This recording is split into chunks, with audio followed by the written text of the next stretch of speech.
Chairman Pakistan Tehreek Insaf Imran Khan کی گرفتاری ناقابل ضمانت وارنٹ لے کر کوئٹہ پولیس لاہور پہنچ گئی۔ پولیس ٹیم میں S P Nadeem, D S P Abdul Sattar, سب انسپکٹر اور 2 اہلکار شامل۔ عمران خان کی گرفتاری کے لیے لاہور پولیس کوئٹہ پولیس کی معاونت کرے گی۔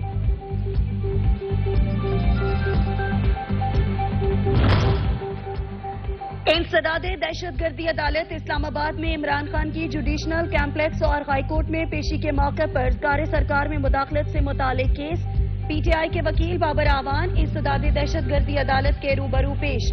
پی ٹی آئی کے کارکنان کی تاحال شناخت پریڈ نہ ہو سکی، عدالت نے شناخت پریڈ کے لیے مزید 1 دن کا ٹائم دے دیا۔ لاہور ہائی کورٹ نے سینئر نائب صدر تحریک انصاف اور سابق وفاقی وزیر فواد چودھری کے خلاف توہین عدالت کی درخواست ناقابل سماعت قرار دے دی۔ عدالت نے فواد چودھری کے خلاف توہین عدالت کی درخواست خارج کر دی۔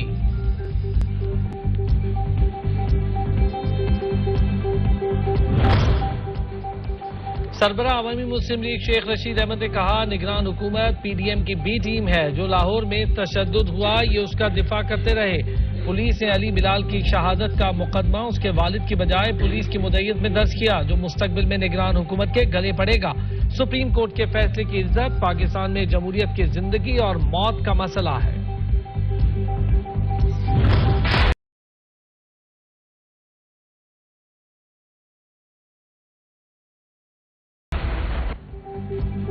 پنجاب اور کے پی میں عام انتخابات کا معاملہ، چیف الیکشن کمشنر کی زیر صدارت اجلاس میں حساس اداروں کے حکام شریک، حکام کی الیکشن کمیشن کو سیکیورٹی کے حوالے سے بریفنگ۔ الیکشن کمیشن نے دونوں صوبوں کے انتخابات کے لیے 3,53,000 اضافی نفری مانگی۔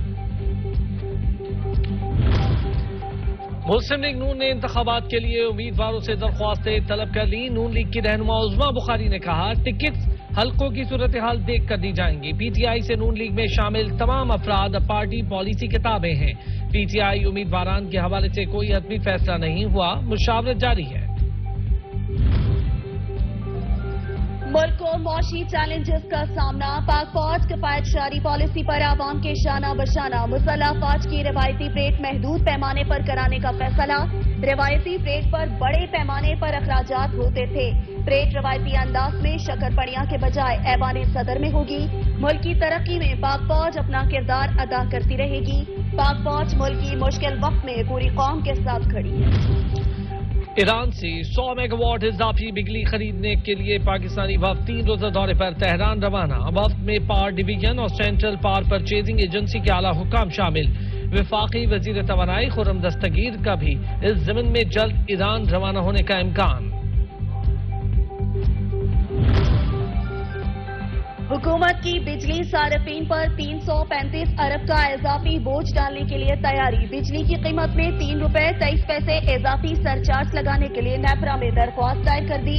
بجلی کی قیمت میں اضافی سرچارج آئندہ مالی سال سے لگایا جائے گا۔ نیپرا کی جانب سے درخواست پر 16 مارچ کو سماعت کی جائے گی۔ آٹا پھر مہنگا ہونے کا خدشہ پیدا ہو گیا۔ پنجاب کے محکمہ خوراک نے گندم کوٹے کے اجرا کی قیمت بڑھانے کا فیصلہ کر لیا۔ نئی قیمت 3,400 روپے ہوگی۔ اس وقت فلور ملز کو 2,400 روپے فی من کے حساب سے گندم دی جا رہی ہے۔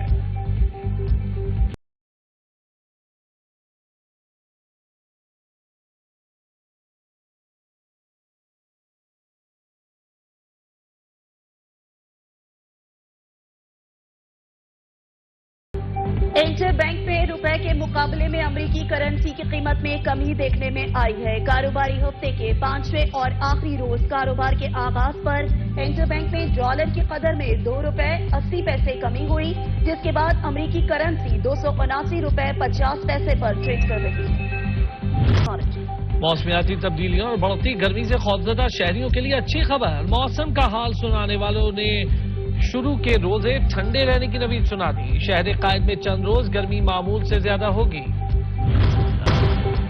عالمی منڈی میں خام تیل کی قیمتیں 2 ہفتے کی کم ترین سطح پر آ گئی۔ برنٹ آئل کی قیمت $1.07 کمی کے بعد $81.59 فی بیرل پر آ گئی۔ امریکی خام تیل کی قیمت $75.72 فی بیرل پر آ گئی، جو 27 فروری کے بعد سب سے کم ترین سطح ہے۔